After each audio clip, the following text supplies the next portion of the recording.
Hey, Lam here from Lam's Take, an arts and industry chat through the lens of the actor's craft. How you doing? You right? Have you registered to vote? I know, it's the general election coming up. I've been getting a bit keyboard warrior and I've riled myself up, and I didn't want to do that because I knew that I was just going to be shouting into an echo chamber, and so yeah, I'm annoyed. But anyway, have you registered to vote? It is really important that you do if you haven't. I want to talk a bit about that, about the actual voting side of it, because I know some people that are not even registered to vote, and I get it because they're, you know, disenfranchised. Is that the word? Disfranchised, whatever, with the system, with politicians and all the rest of it, right? I get that. People died for the right to vote, but I get that they didn't die just for the simple act of being able to put a cross in the box. They died so that people could stand for something, right? So as much as people have the right to vote, I do believe in the fact that they've got the right not to vote. You know, controversial, because everyone's going, make sure your voice counts, and do, please, like, you know, but at the same time, I do understand that side of it. So if you are maybe one of those people that doesn't want to vote for any of the parties, then just at least spoil your ballot. Register to vote and then spoil your ballot, because you're still making a stand there. You're still participating in your life. And for people that think that politics is, that, you know, they don't really do politics. Politics is everything. It's your healthcare. It's how much you pay for a bus or the petrol, or it's where your children go to school. It is everything. So yeah, it's annoying because I want to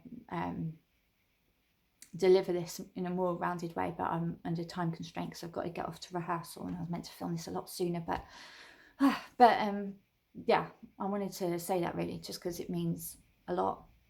I think this general election is really, really important. It's a matter of life or death for many.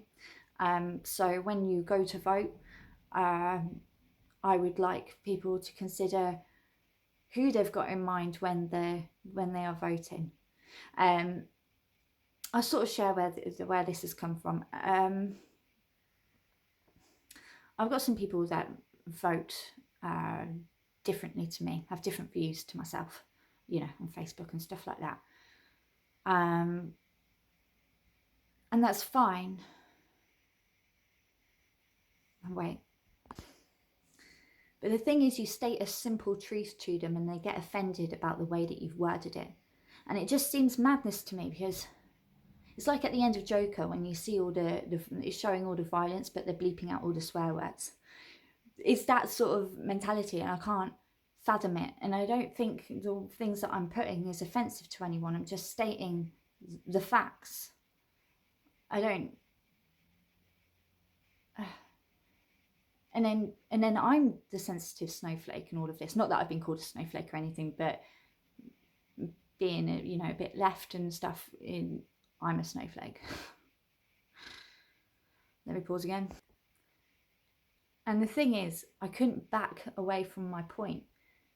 Not back away, but I couldn't even say sorry for the way that if what I put had been offensive, because then it would look like I'm surrendering on my opinion, and I just cannot do that, mostly for the people that actually view the debate, if that's what it was.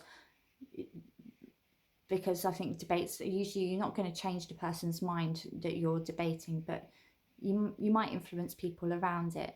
You might offer just a different perspective that they hadn't viewed before. The thing is, when it comes to this general election, I'm voting for the NHS. On a personal level, having a brother and sister who are 3 months premature, and I took it for granted at the time, but the care that they received, they would not be alive today if it hadn't been for the NHS, and that is in danger with the Tories. God, I didn't want to get emotional, but it's happening. Let me pause. I'm pausing a lot because I'm trying to manage. And then also when I go to vote, I'm voting for the family of the pensioner woman in Ireland who threw herself off a cliff because she'd ended up with just £5 in a bank account, and she was too ashamed of herself, even though it was because of Tory cuts that she got in a situation that was so bad. Those are the people that I'm thinking of when I go and put my cross in a box. It just upsets me that now, because of the way that I've worded something, that my friends are probably going to put a cross in the Tory box and probably think, yeah, fuck you, lamb, as they do it. It's just people that are so comfortable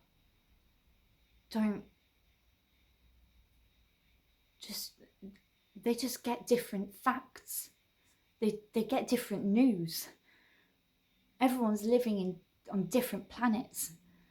And then now I'm going into, you know, echo chambers on social media and fake news, and, you know, and it's like, pick your battles, but it's all linked. It's all linked. So yeah, how does that relate to craft? How does that relate to craft? Pull it back, Lam, pull it back. Okay, well, I'm working on the network monologue from 1976. I mentioned it before. It's that I'm as mad as hell and I'm not going to take it anymore, right? It takes a lot. I mean, bless Peter Finch, who played it in the film. Like, it really took it out of him as well. Shortly after filming, I think he had a heart attack and died. Don't worry, I'm not at that point, but I'm having to reach like a higher power to really, like, you know, I can get all angry and deliver the speech and it be believable and it's, you know, passable, but I'm looking for something else with this, and so is Seb, and like a different quality to it. And the only way you're going to get that is with big ideas. And I think that's I'm constantly looking at big ideas and wanting to see just a different vision for everyone. Oh God, this is coming out all wrong because I'm under time pressure. God damn it.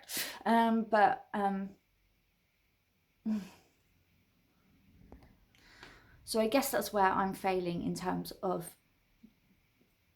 because the job of an actor is to, yeah, get the big idea and then be able to reduce it down and deliver it in a way that can be delivered simply to people that are not necessarily all fantastical thinking up there.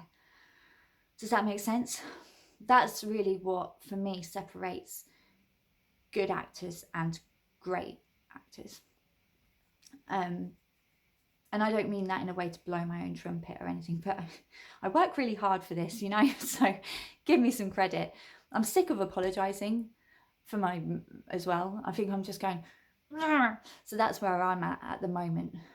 But I think I'm going to have to leave it there because obviously we're on 8 minutes and I've paused so many times, and I hope that's made sense. I know that I'm probably just a ball of fury and stuff, but yeah, this general this GE is really important, and so I just want to say my piece, and I hope, despite the emotion, that I can be taken seriously on that. So yeah, let me know your takeaway. Also, Vlogtober, I did that last month. That was a video posted each day. Check those out if you want, because I will be unlisting some of those. I'll be going through and just leaving up any that might be useful, even though I really doubt there was all that many that was useful. But yeah, anyway, I'll leave it at that. Follow me on the socials at lambs_take. That's Twitter, Instagram, and Facebook. You have a lovely week. Please register to vote if you haven't already. I'll put a link in the description below. Yeah, have a good one.